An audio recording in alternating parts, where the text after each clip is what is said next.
అర్హత లేదు అనేది మేము స్పష్టంగా చెప్పగలం. బీజేపీకి ఉందా కపర్ ప్రసాద్ గారు? బీజేపీకి ఉందా అర్హత? బీజేపీకి అర్హత ఉండి బీజేపీ కనుక ఆ చిత్తశుద్ధి ఉంటే మరి ఢిల్లీలో అంత ఆ రేంజ్ లో ప్రొటెస్ట్లు ఎందుకు జరుగుతున్నాయి? యువతంతా రోడ్లు ఎక్కేసి చెప్పండి. అక్కడికి వస్తున్నాను. నేనేమంటున్నానంటే బీజేపీ ఈ రాష్ట్రానికి సంబంధించిన వరకు భారతీయ జనతా పార్టీ ప్రతిపక్ష పాత్ర పోషిస్తా ఉన్నది. ఆ రెండు పార్టీల యొక్క పాలనను ఈ రాష్ట్ర ప్రయాణికం చూసిండ్రు. ఆ రెండు పార్టీలు కూడా ఈ రాష్ట్రంలో సరైనటువంటి విధానంలో పాలన సాగలేదు. కాబట్టి ఆ రెండు పార్టీలను కూడా ఎండగట్టేటువంటి ఏకైక ఇప్పుడు సమస్య 2018లో జరిగినటువంటి సమస్య కాదు, 2026. మోహన్ గారు నేను మాట్లాడతాను మీతో, ఒక నిమిషం ఆగండి. చెప్పండి. ఇప్పుడు సమస్య అనేది 2018 కాదు, 2026 ప్రెసెంట్ ఢిల్లీలో జరుగుతున్నటువంటి పరిణామాల మీద మాట్లాడతాను. నేను అదే మాట్లాడతాను.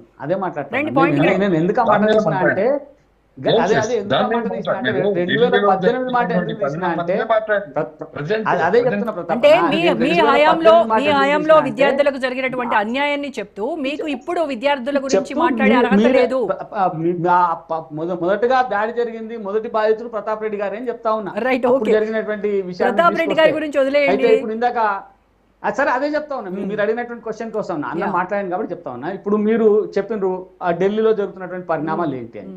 ఢిల్లీలో జరిగేటువంటి పరిణామాలను స్పష్టంగా గమనిస్తే ఢిల్లీలో జరుగుతున్నటువంటి పరిణామాలు కేవలం ప్రభుత్వాన్ని అస్థిరపరచాలనేటువంటి అంతర్గత కుట్రతోటి జరుగుతున్నాయి తప్ప ఇంకోటి కాదు.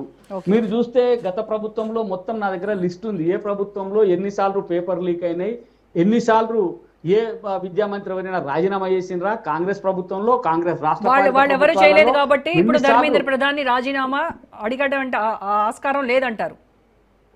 నేను అడగడం ఆస్కారం లేదని నేను అనట్లేదు, అడగడానికి పద్ధతి ఉంటుంది. ప్రస్తుతం వర్తమానంలోకి వద్దాం సార్, దయచేసి ప్రసాద్ గారు. లేదు, నేను అడిగిన దానికి సమాధానం చెప్పండి.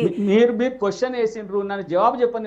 You are beating around the bush Prasad గారు. ఏం లేదు నేను కరెక్ట్ గా వస్తున్నాను. నేను గత ప్రభుత్వము కాంగ్రెస్ పార్టీ ప్రభుత్వంలో జరిగినన్ని పేపర్ లీకులు ఎన్ని జరిగినాయి, ఎన్నిసార్లు అప్పుడు రాజీనామా చేసిండ్రు, ఒకటి. రెండో అంశం ఏమంటున్నానంటే రాజీనామా చేయమని అడగడంలో ఎలాంటి ఇబ్బంది లేదు, ప్రశ్నించాల్సినటువంటి హక్కు ప్రతి పౌరుడికి ఉంటది. అయితే దానికి ఒక పద్ధతి ఉంటది. ఆ పద్ధతి లేకుండా మాట్లాడుతున్నటువంటి సందర్భం ఉంది కాబట్టి ఇలా ఇష్యూ వస్తా ఉంది. ఇలా నీట్ జరిగింది, నీట్ జరగంగానే క్వశ్చన్ పేపర్ లీక్ అయినటువంటి విషయం బయటకు వచ్చింది. బయటకు రాగానే ఆ పరీక్షను రద్దు చేసి వెంటనే పరీక్ష పెట్టి పరీక్షలో పాస్ అయినటువంటి విద్యార్థులకు ఇంటర్వ్యూలు కూడా చేసి పూర్తి చేయడం జరిగింది. దానికి సంబంధించి 13 మంది వ్యక్తులు ఎవరైతే దానికి పాల్పడ్డారో వాళ్ళపైన చర్యలు తీసుకున్న వాళ్ళు జైల్లో ఉన్నారు. ఓకే, అంటే నేను అడిగేది ప్రసాద్ గారు, ఒక్క నిమిషం. ప్రసాద్ గారు, నీట్ లీక్ జరిగినటువంటి మాట వాస్తవం, పేపర్ లీక్ అయినటువంటి మాట వాస్తవం, దానికి బాధ్యులైనటువంటి వాళ్ళని జైల్లో పెట్టినటువంటి మాట వాస్తవము. రీ ఎగ్జామ్ పెట్టారు, మళ్ళీ రిజల్ట్స్ వచ్చాయి, కౌన్సిలింగ్ జరుగుతూ ఉంది, అంత సవ్యంగా ఉంది. కానీ మరి ఇదేమీ ఫస్ట్ టైం కాదు, ఇదే లాస్ట్ టైం అని కూడా గ్యారంటీ లేదు పేపర్ లీక్ అవుతుంది అనేది. ఇక మీదట ఇలాంటివి పునరావృతం కాకుండా ఉండాలి అని అంటే కేంద్ర ప్రభుత్వం కట్టుదిట్టమైనటువంటి ఒక సిస్టమ్ని ఏర్పాటు చేయాలి. సో ఆ సిస్టమ్ని అడుగుతా ఉన్నారు. దానికి ఇప్పుడు అంటే ధర్మేంద్ర ప్రధాన్ రాజీనామాకి ఎందుకు డిమాండ్ చేస్తున్నారు అని అంటే నెక్స్ట్ వచ్చేటువంటి ఆ శాఖ మంత్రి ఎవరైతే ఉంటారో వాళ్ళు కాస్త జాగ్రత్తగా ఉంటారు ఈ పాఠాలన్నింటినీ దృష్టిలో పెట్టుకొని అనేది వాళ్ళ డిమాండ్. ఇప్పుడు నైతిక బాధ్యత వహించాల్సినటువంటి అవసరం ఉందా లేదా?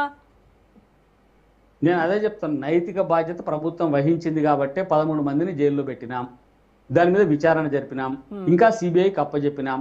సిబిఐ దానిపైన విచారణ చేసి ఒక రిపోర్ట్ ఇవ్వాల్సినటువంటి అది పరిశీలన నడుస్తా ఉన్నది. ఒకటి, వీళ్ళు ధర్మేంద్ర ప్రధాన్ అనేటువంటి వ్యక్తి ఎందుకు రిజైన్ చేయాలంటున్నంటే దీని వెనక లీకు కేసు ఇది కాదు.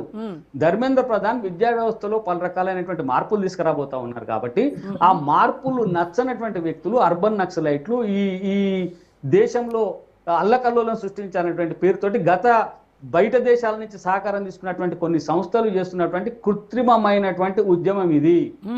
ఈ కృత్రిమమైనటువంటి ఉద్యమంలో కొందరు యువకులు అమాయకులు వాళ్ళ మాటలు నమ్మి అందులో పాల్గొంటా ఉన్నారు, బలైపోతా ఉన్నారు. ఈ కృత్రిమమైనటువంటి ఉద్యమానికి బలి కావద్దని చెప్పి మేము కోరుతా ఉన్నాం. ఒకటి. రెండోది, మీరు అన్నట్టు స్పష్టంగా పోరాటం చేసేటువంటి హక్కు అందరికీ ఉంది. దాన్ని భారతీయ జనతా పార్టీ కూడా పోరాటం చేసేటువంటి హక్కును గౌరవిస్తుంది, ప్రశ్నించేటువంటి హక్కును గౌరవిస్తుంది. ప్రశ్నకు సమాధానం పార్లమెంట్ లో ఇప్పుడు రాహుల్ గాంధీ గారు పార్లమెంట్ లో ప్రశ్నించకుండా పోయి ప్రధాని నరేంద్ర మోదీ గారి ఇంటి ముందర ధర్నా చేస్తా ఉన్నారు. మీరే చెప్పారంట కదా అక్కడ చేయమని. పార్లమెంట్ జరుగుతుంది, పార్లమెంట్ లో మీరే చెప్పారంట కదా అక్కడ కూర్చొని చేయమని. సరే ఇప్పుడు అది మేం చెప్పినామా మేం చెప్పలేదు అనేది తేలుతుంది. దానికి మాకు దేశవ్యాప్తంగా మాకు ఉండే